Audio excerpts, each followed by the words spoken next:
Hello everybody, my name is Aiden and welcome back to another video. Ladies and gentlemen, today we are going to be discussing a bad loss for the Chicago Bulls against the Indiana Pacers. This was a game that was topsy-turvy. At the end of the day, just different things, different feelings, different emotions. At some point we were feeling excited, passionate, and, confident.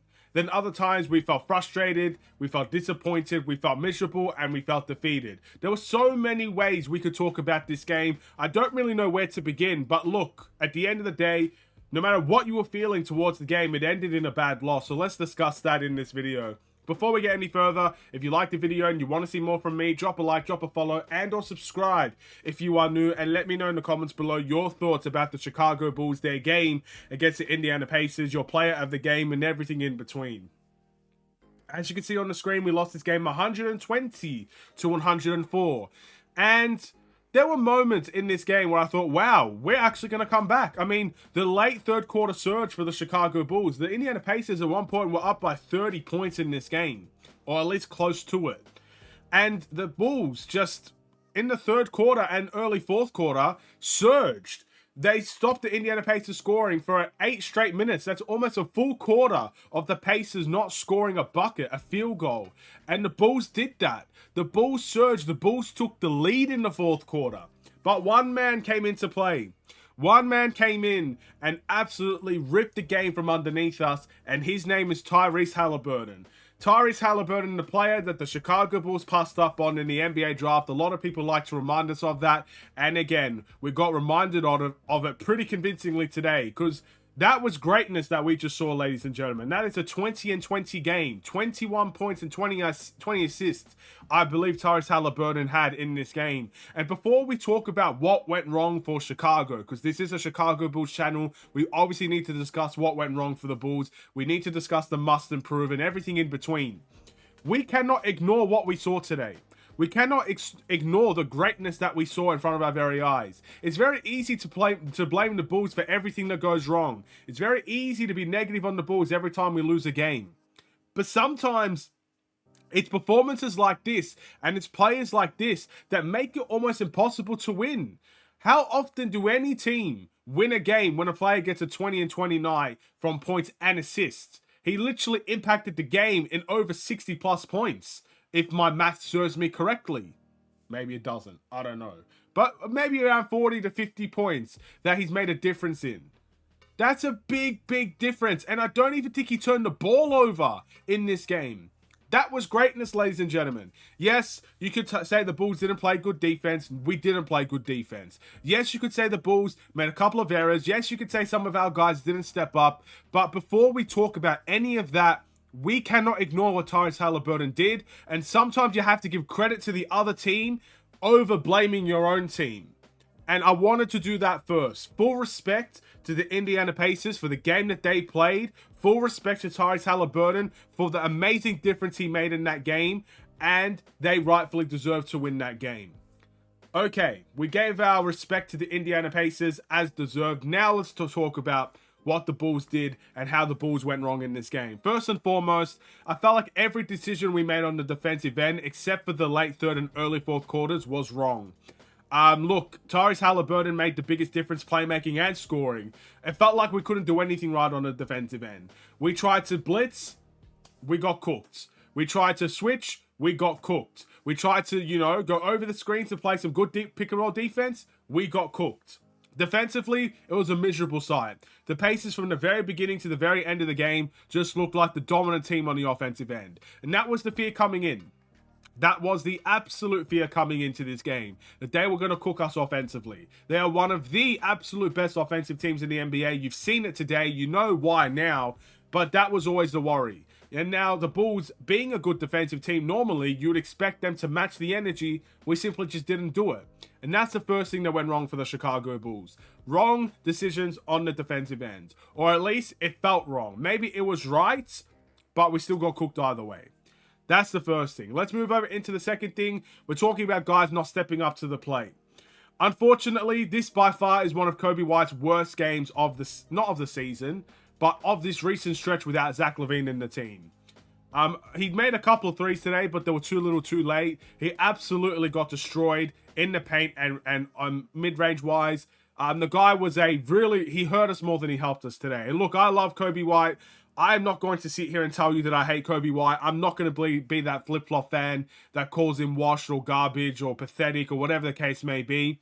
I'm going to be a person that respects Kobe White, but has to understand that he definitely should not have been playing in that fourth quarter. He hurt us more than he helped us in this game. And I believe he could turn it around. I have to believe he could turn it around because I think he's done so much good that it's hard to believe that, you know, he's going to turn to a player that hurts us more than he helps us every single game. I believe in Kobe White, and I believe he could turn this around, and I hope that he does. But today, he was awful. He was awful from the field. He was awful defensively. He was awful from three, and he did not make an impact whatsoever. There was turnovers in there for Kobe White. I don't think he did well facilitating-wise. An ugly game for Kobe. He didn't step up to the plate. Our bench didn't step up to the plate. Io had a great game, yes. But other than that, I can't think of many players off of our bench. Maybe Dalen Terry as well. Dalen Terry actually was the biggest plus minus by far in the team. Those two guys did well on the bench. The rest of our bench went missing. Again, Javon Carter, awful. Terry Taylor, he didn't play much, but he wasn't great. And, you know, he was playing his former side, so I thought there could have been a good game from Terry Taylor there. Wasn't to be. Some of our starters were disappointing as well. Drummond obviously didn't have his 25 and 24 point game. Otherwise, we probably would have won this game. But I thought Drummond did all right in many areas as well. So a couple of guys didn't step up to the plate. The third thing, the biggest thing for me, we missed Nikola Vucevic. We just missed another center. Now, you could say we missed Vucevic. You could just say we needed another center in the team. Maybe we should have played Adama Sanogo earlier than we did. We only played him in the last 2 seconds of the game. But we missed Vucevic because we missed the center. How many offensive rebounds did the Pacers get? When Terry Taylor came onto the court, even when Terry Taylor wasn't on the court and Drummond wasn't on the court, when they both weren't on the court, the Pacers took control of the paint. That was actually an area we did well in. But the Pacers took control of the paint once it came down to the fact that we had to play small ball. So we missed Vucevic today, whether you like it or not. Vucevic might be a liability on defense, but I'll tell you what, his rebounding is massive for us. The amount of second chance opportunities we could have avoided by playing Vucevic and Drummond the way that we normally do would have been night and day for this Bulls team. And again, allowed the Indiana Pacers to get more shots than the Bulls. I mean, I don't know the stats that shows the offensive rebounding numbers, but I feel like the only offensive rebounds the Bulls got were long rebounds, and the offensive rebounds the Pacers got were just right in front of the rim. Was just because they had bigger bodies and they played a bigger team and we couldn't outsize them. So that was an area I didn't like as well.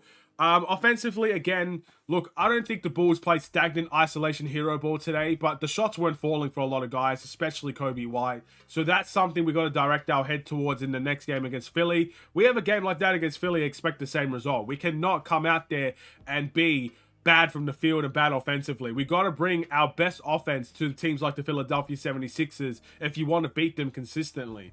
So that's the next game. So looking at the must improve, Kobe White, I don't think there's any debate about that. He has to be better than that. He's done really, really well. So I'm not going to target him based on one game and say he needs to be dropped, he needs to be benched or anything like that. I'm just going to say he's the must improve and there's no ifs, buts or maybes about it. He had a horrible game today. I love Kobe White, but I can't even deny that today. My player of the game is Patrick Williams. Easily, in my opinion, the best player today. He was super efficient. Got his offense in many, many ways. 3-point shots, putbacks, mid-ranges, attacking the paint, offensive rebounds, getting to the line. He did it all offensively for the Chicago Bulls today. And if it wasn't for him, I don't know where the Bulls would have been offensively. I mean, again, if it wasn't for him, we don't come back in this game. If it wasn't for him, we don't even come close in this game. And even though the scoreline reflects we didn't come close at all, by the fourth quarter, we were really in this game. So Patrick Williams is my player of the game. But shout out to Dalen Terry off of the bench. I think he deserves a lot of credit. Shout out to DeMar. I think DeMar had an okay game. Many people won't see it, but I thought he did okay today. But yeah, a lot of guys need to have massive step-ups in the next one. That's going to be me for this video. Thank you for watching. Drop a like and a follow. And or subscribe if you are new. I will see you in the next one. Stay safe, stay healthy, and stay tuned for more. Take care. And peace.